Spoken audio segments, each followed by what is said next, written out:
Hey guys, welcome back to ArtosisCasts. If you watch these videos every day, you're going to notice that there wasn't a video, I think, for the past 3 days. I did make a post about that in the community section of my YouTube page. But for those of you who missed that, basically I went to Thailand to play in a big LAN tournament, and then I had to fly to Atlanta to cast the first Stormgate match ever with Tasteless at DreamHack. So yeah, I had a ton of saved up videos, but not quite enough to make it through the 2-week trip. So I apologize about that. I am back now, and everything will resume as it always is. So sorry about that. That's a very rare occurrence. I never actually travel for 2 weeks at a time. At max, it's 1, and that's generally only once to twice a year maximum. But anyways, you know, I hope that you were jonesing for some games, because I was jonesing to cast. I guess that's actually a really good sign. I was very excited to sit down now that I'm home today and pump out some more of these videos. So, what are we looking at here today? Well, this is SnOw, and he is going up against herO. And that is, like, very, very exciting in and of itself. But I was specifically recommended this replay and heard that this is just an excellent game here on Invader. So, I mean, that's it. That's where we're at right now. It should be amazing. I feel like all the recommendations I get are super spot on. So let's see how this ends up going down. We have SnOw very quickly coming across the map, by the way. It looks like he wanted to do Nexus first, and in fact will do that Nexus first. This is a new one that we have where you go the Pylon and Scout into a 12 Nexus, 12 Forge. And, you know, obviously, like, Protoss players have this super mapped out. You might remember from about 4 years ago, Rain doing a lot of 11 Nexus, 11 Forge builds, but it has been optimized even further at this point. And, of course, it depends on the timing of the pool. If you get down here and it's a quicker pool, you're going to throw down that Forge right away. Some people might look at this and say, well, I mean, by the time you scout, if it's a 4 pool, you're not going to be able to get a cannon up here in time. And that is true. If it is a 4 pool in a situation like that, you make the Forge and you make a Pylon in the main base, and then you go a cannon here, and their economy is so bad that they lose, despite the fact that you lose that Pylon and Forge out in the front. So yeah, there's actually like basically a fail-safe against just about everything with this. So anyways, SnOw does continue to scout here very well. We have that hatchery going up at the 3rd. We have the natural being made, gas being taken here by herO as well. And honestly, not like a lot else to talk about, right? Like, we have the cannon coming in as well as the gateway. The gas is coming up. Obviously, he's going to work up towards that cybernetics core very, very quickly. It would be like nothing else really could occur. If you were going to do like a 2-gate build, then you wouldn't have gone for this. You would have gone for a second pylon somewhere over here. So anyways, yeah, it's not that far off from standard what we're seeing from both sides. And the layer gets started at the 3rd base. So there's the first 100 gas coming out of herO. And of course, with SnOw, he can't tell. Is it Zergling speed? It could be Zergling speed, because his probe hasn't been able to actually scout what's going on. But the fact that you see drones continuously mining does give a hint, right? If it's Zergling speed first, there's a chance that you will take more drones off. Maybe, you know, well, I mean, it could be like a speed into Hydralisk Den, that type of thing as well. He doesn't have a ton of intel on that, but that is all right as well. He's kind of watching what's popping out of the eggs, the drone counts, things like that. We'll see if he actually goes up here and tries to scout. Now, herO brings his lings over to this ramp, and this is very purposeful. So right now, SnOw knows that whatever is going on, it's going on here. So if the probe were to come up, which it didn't, of course, his hatchery saw the probe turn around and went back into the base. But if it were to go up here, the 4 lings could have blocked this ramp, and he'd be like, well, damn, I don't know. Is it a Hydralisk Den? Is it a layer? It's really hard to say. But the longer that nothing very aggressive pops out, the more SnOw is going to be certain that this is going to be a layer build. And in fact, of course, we can see that it is the layer being done, and the Spire gets started. And the probe will be able to get up here and see that not only is it a layer, but no Hydralisk Den. If this was a layer Hydralisk Den, the Hydralisk Den gets made generally before the layer's done. So yeah, he's going to be pretty sure that this is a Spire coming up. So we have the +1 air attack, of course, the +1 ground weapons, very, very common. Corsair is being started as well, and there's that Citadel to go ahead and get into those Zealot legs, which are so important. And somehow this probe gets home. Always amazed to see that. It's hard enough to keep the probe alive, but the fact that SnOw decides, you know what, we've had enough scouting. Don't need any more than that.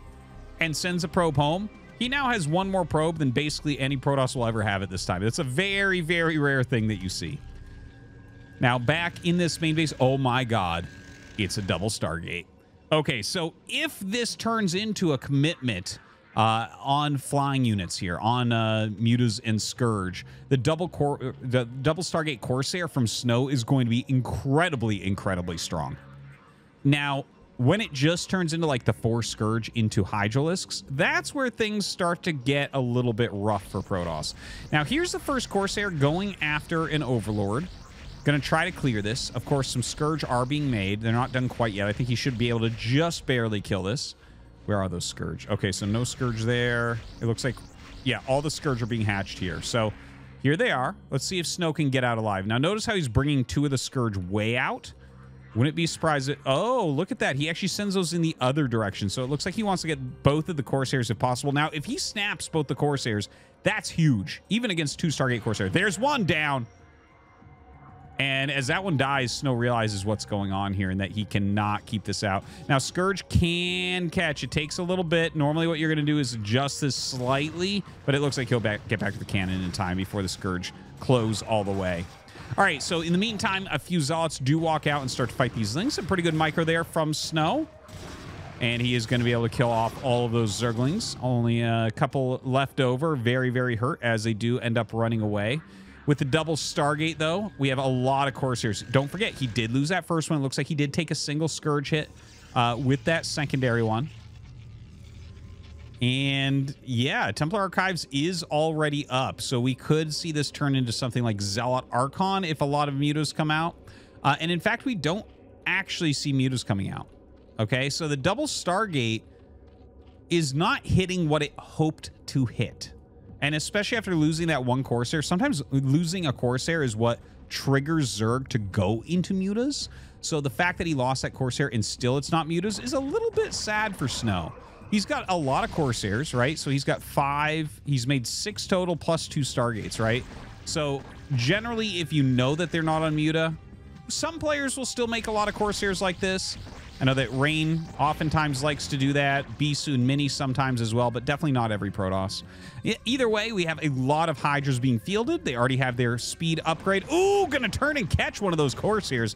A lot of damage going down. Now, range upgrade going down here for those Hydralisks as well. A couple Dark Templars on the way. Of course, DTs are going to be able to push these Hydralisks back pretty well if there's no Overlords, but we can see some Overlords are here.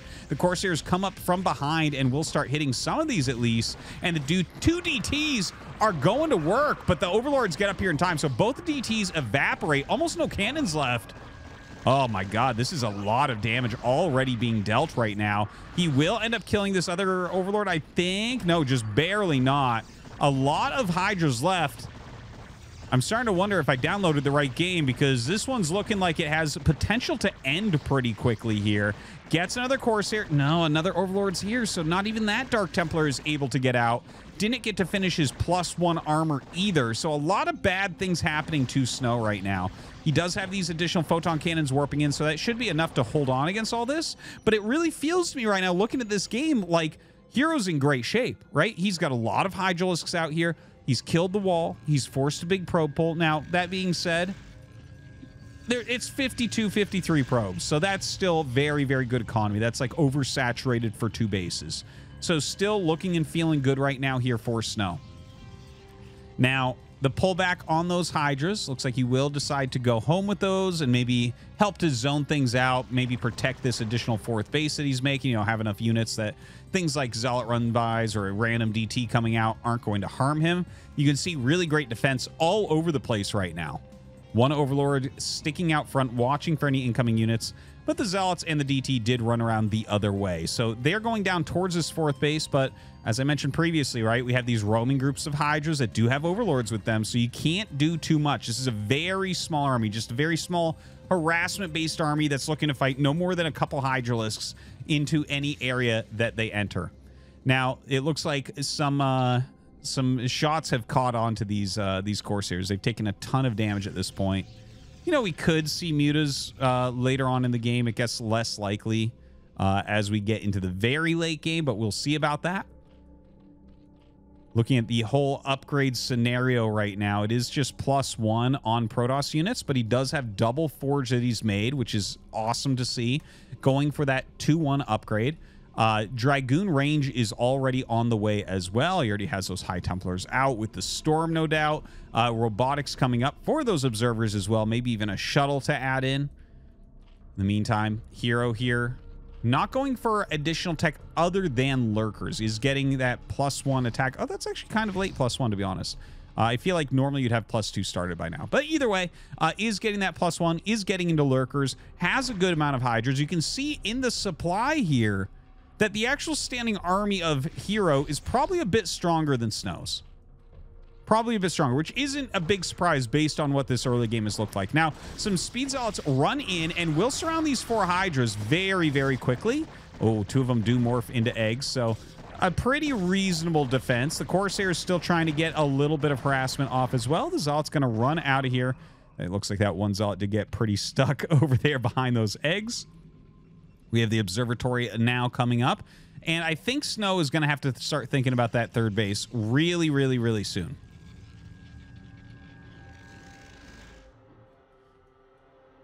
So, yeah, look at this. He's checking, right? He's checking here. He's checking here. No 3rd base. Kind of surprising, honestly.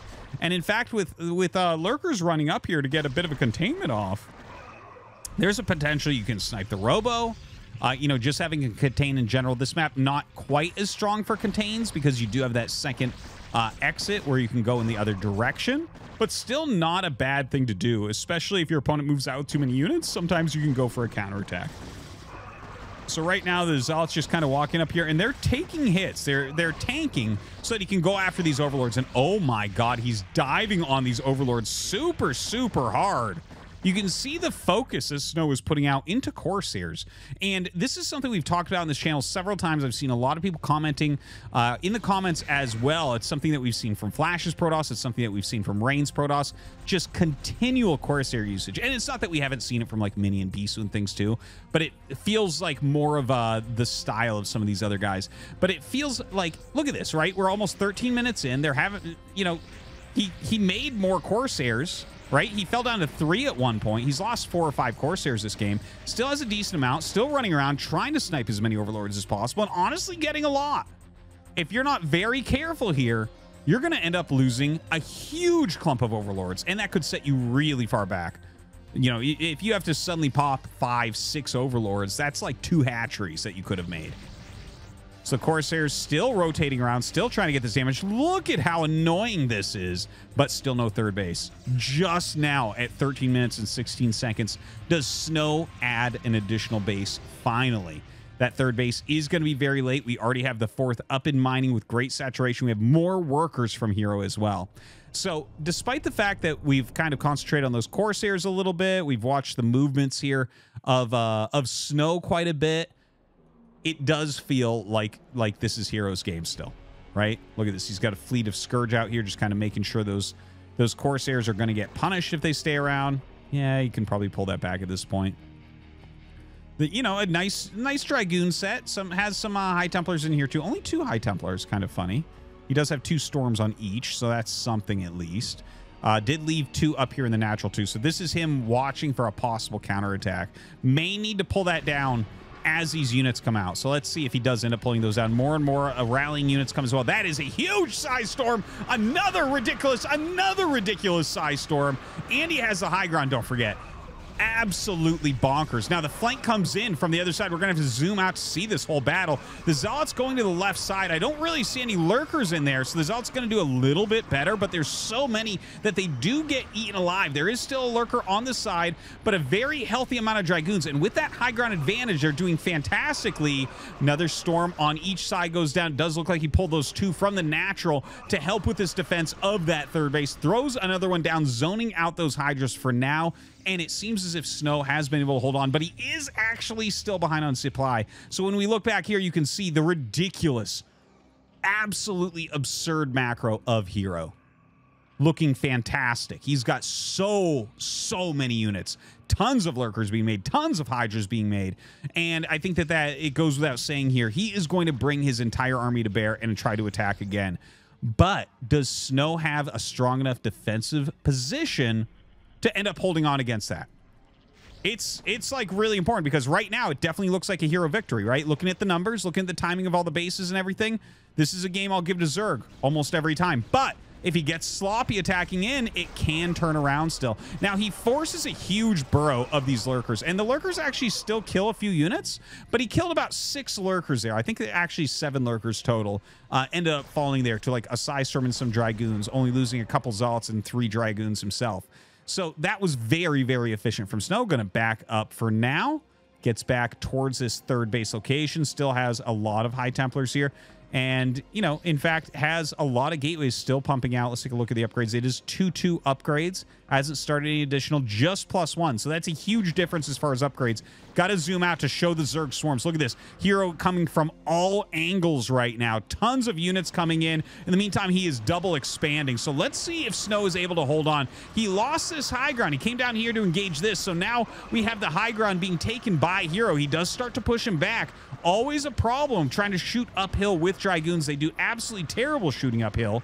And look at this. Comes up with just a huge wave of Hydras. We don't see more Psystorms. The lurkers helping to take everything out. Down go those cannons. A lot of probes starting to fall as well. And it seems like we're almost there. This hatchery is getting taken down, so that's a great counterattack by SnOw, and he is going to kill that hatch, it looks like. But I think there's just too many Hydras coming for SnOw right now. Oh, man. Very, very rough. And you know what? I think that we're just about at the end. There's just like not enough to hold. SnOw was incredibly cost efficient here in several battles, but I think herO was 2 on top of it. GG. herO takes down SnOw. Thanks for watching.